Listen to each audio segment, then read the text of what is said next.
wanted to give a couple thoughts about the devotional that Elder Oaks gave September 13th, 2016.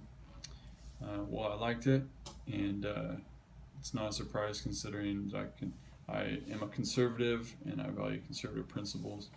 So what was nice about this talk is that they were able to, and I mean the church, the brethren, the general authorities in general, but Elder Oaks as a representative of the church and as a member of the Quorum of the 12, it was nice to hear someone from the 12, from the First Presidency, from the general authorities in general, talk about conservatism and conservative principles and the left in that way, and they haven't been able to do that for a while.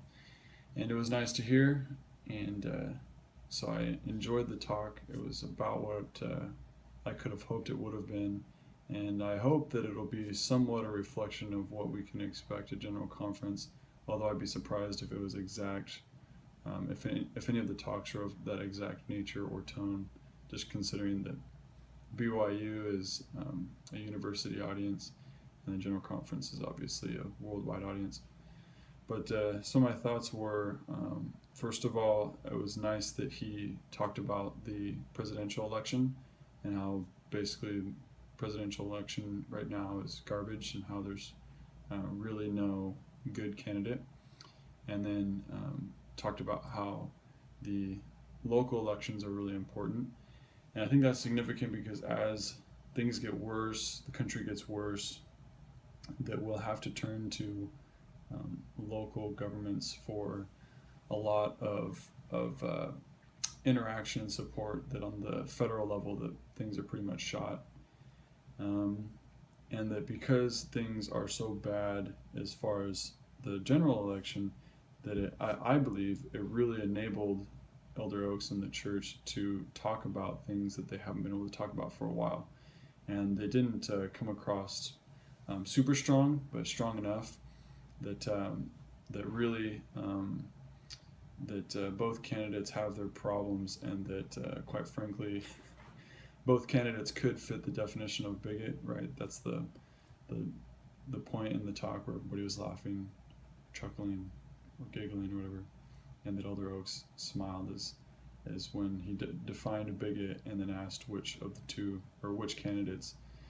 He didn't say it that way. He said, who do we know in the discussion that would fit that definition? And the reason it was funny is because, first of all, Hillary sticks out as one who doesn't like to hear opposing values, but that they're both going to like that, most definitely. So then he goes on from there to talk about conservatism and conservative groups and how much these ideas of the left have been destroying freedom of speech and freedom of religion and so forth.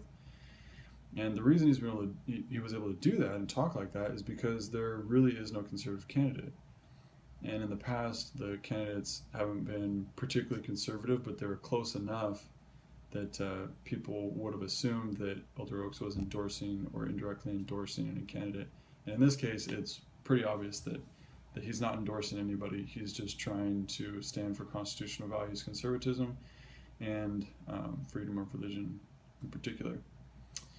And I also really enjoyed that there was a hope focus, that people shouldn't place a lot of faith or hope into secular entities such as government or universities or groups or organizations that they think can empower them, because really the only one that can empower you to be free or enjoy freedom and liberty is God. And that's why the founders based our freedom on God-given rights and not man-made rights. So I really enjoyed the talk, and it was nice to hear those kinds of words. I specifically enjoyed the bashing on the universities and higher education, because as myself coming from higher education and knowing the culture of the universities and stuff, I really don't like the cultures that have been promoted there. And I was talking to a friend of mine about how I do appreciate that the church pushes education, but I like that they don't push education in any specific direction, that they don't push university education, for example, because I think a fair number of people go into the university underprepared and then come out worse off as far as life skills than they went. into the university. And so a lot of times when the general authorities talk about education, I try to steer people into more of the technical fields, either the trade schools and those type of things, rather than just pushing them into a general ed at a university. So yeah, enjoyed the talk. Thought it was great, very and hopeful. I hope you hear more messages like that, especially as there begins to be a bigger and bigger separation between the popular culture of America and the gospel.